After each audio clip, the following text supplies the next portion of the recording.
Hi, my name's Phil. I like to come out of politics, and in this video I like to discuss how the Tories are clearly aware that they're going to suffer what is almost certainly their worst defeat ever, and many are even sensitive to future demographics working against them over the coming years. And yet, despite this apparent honesty from within the Conservative Party, what I'm not seeing is any understanding that the party are not the victims of circumstance, that they could actually do something about it. It just simply doesn't occur to them to do so. So as many of you know, I'm partisan, I'm a Labour supporter, but that doesn't automatically make me anti every other competing party. I mean, one of my bugbears is tribalism in politics. I'd much rather work with people on common areas of agreement and go, yeah, I don't agree with you on that, you go away and work with those other people. I have a lot of time for the genuine intentions of many other political parties, but I am anti-Tory. I guess you could call me anti-Reform UK as well. But what makes me anti-Tory specifically? It's not just that they're the opponents of my preferred party, Labour. Other parties oppose them as well. What sets me particularly against the Tories is their fundamental dishonesty. That they deliberately claim to want to implement various policies in government because they know they're popular. And even as they make those promises, they have no intention to do so, sometimes doing the opposite. They were never going to invest in the NHS, only move to a largely unregulated private healthcare model. When they claimed they wanted to deliver a high wage economy and then spent most of this parliament arguing for wage suppression, that came as no surprise to me. When they said they wanted to close the gap between the most affluent and most deprived parts of the country, it was similarly no surprise to me to hear the Tory Chancellor at the time, Rishi Sunak, boast to the party faithful about how he'd actually diverted development funding from deprived areas to affluent areas, thus making the problem way worse. I would have no particular beef with the Conservative Party if they would just set out their real political aims and argue their case. But the fact that their offer is always a complete reversal of their work in government means they are aware that their policies are not popular, but they want to win, so they lie about it. They deliberately lie. We're not just talking about they try to do a thing, but it turns out they didn't quite have the right idea, it doesn't work. There is a bit of that as well, but a lot of the time they actually know they're not going to follow through. They don't want to help the people voting for them, as most other parties do. They want to use them. This is the fundamental difference between the Conservatives and most other parties. And yet, despite the Tories being seemingly self-aware enough to deliberately lie about their manifesto commitments, they have a shocking lack of self-awareness when it comes to what they could do to improve their connection with the public. Quick example first. There was an article in the Times this weekend about the Tories' big summer ball. Despite the general gloom around the wider party, the champagne was flowing, the Tory big beast partied with wealthy donors and discussed how they were going to rescue the Conservative Party after the election. They know they're losing. They know they're losing badly. Now, there were a few interesting little snippets, I suppose, in the article, but one was a quote from James Cleverly, who was hosting the event because Rishi Sunak was at a TV debate at the time. And he was reported to have said, "When times were tough, you learn who your real friends are." Now, presumably that was his way of thanking the donors who were still attending the ball, because a lot of their donors, of course, have abandoned them because they're not going to get any kickbacks. You know, so he's thanking these people for turning up, splashing the cash on, amongst other things, £30,000 to have dinner with Michael Gove and James Forsyth. But Cleverly, and indeed the wider Conservative Party, may have done well to reflect on those words a little bit more carefully. Maybe said those words as they look in the mirror. When times are tough, you find out who your friends are. Times have been tough for the British public. What friendship did the Tories offer people? As I've already mentioned, they argued for wage restraint and made sure it happened in the public sector. So during a cost of living crisis, when the Bank of England said that wage growth wasn't fueling inflation, our Tory friends plunged more people into poverty. Corporate profits, which the Bank of England said were inflationary, however, those were reaching record levels. So it's not like everyone had to tighten their belts. The Tories were good friends during these times, just not to the British public. And it wasn't just wage restraint. They allowed hospitals, school, or the public buildings to fall down with no plan to rebuild them, meaning more operations cancelled, more classes being taught in sheds. They continued to depress building projects for both energy and housing when we are desperately in need of boosting both. Has it never occurred to the Tories that James Cleverly's words are being echoed by the wider public? That they right now are saying during tough times, you know who your friends are. People did not find that it was the Tories who were their friends. Will they ever reflect on this, do you think? Or will they continue to believe they did all they could during these tough times? Then there's a deeper problem facing the Conservatives. This election is not 1997. And I don't just mean in terms of the scale of the loss.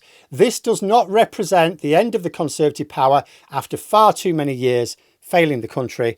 Because back then they rebuilt from it. It took a long time. But Labour eventually slipped up. The Conservatives eventually decided to take elections seriously again. In theory, the same could happen here. The Tories could be smashed next week in the election, ride out the years where Labour deliver, then wait for them to slip up, which they will, and be ready to claim that they can offer all the same great things but for lower taxes, because that's all they've ever got. They'll then rise to power, immediately put taxes up, like they did in 2010, and the hideous cycle begins again. Only there's a difference this time. The Tories haven't just lost the confidence of their supporters for a bit. They're literally losing voters permanently. We're used to some people becoming more conservative as they sort of grow into middle age. Home ownership means that your disposable income is increasing significantly, particularly in your 40s and 50s as you climb the career ladder or build up your business, and your actual outgoings are much less. Tory ideas of lower taxes start to appeal as people chase the dream of retiring early, particularly against a backdrop of ever rising retirement ages. Only the trend is being bucked. The generations coming up behind me are not turning conservative as once they did. The lack of affordable housing, the climate crisis, even woke issues have set the Conservatives against middle-aged voters, never mind younger ones. And the situation will only be worse for them in 10 years' time, when they will be expecting to have become strong enough to come back at Labour, and Labour will have messed up and become weaker. So they know that the demographics are a problem for them. They know that it's not just a case of winning back disaffected voters, that there's a hole in their support base that's growing as time marches on, as more of their pool of elderly voters dies off. They're not being replaced by the middle-aged voters. They know that young people have been really turned off from them. And those who switch from Labour in the future, they're not likely to switch to the Tories. They know that this is a major problem for their future pool of voters. And yet, what do they do about it? Do they say, we need to re-engage with younger voters? Do they say, we need to listen to their concerns and meet them with conservative politics? No, they say, do you know what they need? More slavery. Because they don't really believe they can do that. They don't really believe they can engage with these people. They don't have anything in common with these people. Instead, they just blame the voters for not supporting the clearly superior born-to-rule elite. We've had headlines suggesting that people will regret destroying the Tory party. Like hell we will. If it happens, it's not actually happened yet. Labour would not be 20 points ahead in the polls behaving like this. And they would have better reason. Labour could quite reasonably have tutted at the electorate multiple times. Yes, austerity hurt. Why did you vote for it? Because Gordon Brown called that woman a bigot. Yes, Brexit caused the paralysis of the body politic and broke down relationships with your friends and families. Why did you vote for it? Because austerity hurt and those millionaire spiffs told you it was the fault of the EU. Yes, Boris Johnson was an epic arsehole. What did you expect? Why did you vote for him? Because nobody else was getting Brexit done. The thing that destroyed your relationships. I mean, Labour could easily have done that. Would that have won them votes? No, you don't build a campaign by telling voters you're a bit stupid there. Would you like to change your mind? Voters do not always do themselves any favours. But you do not win elections by demanding they vote for you or suggesting they must be a bit dim if they don't want to. It's like people protesting, isn't it? Some people, some protests build up a large body and they go, OK, this is what we want. This is why we want it. And then you get other protesters who go, we demand. Oh, you demand, do you? With what do you demand? No, if you want something doing which requires the agreement of a massive group of people, like winning an election, then what you do is you listen You build consensus. What is it you're not happy about? What would you like us to do about it? And you go away and you go, okay, we think we can do this to address your concerns. That's how campaigns are built.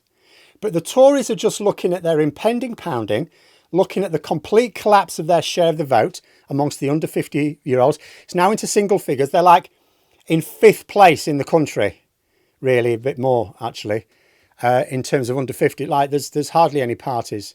In fact, there's no major party that has a smaller share of the vote and intention amongst under 50s than the Conservatives right now.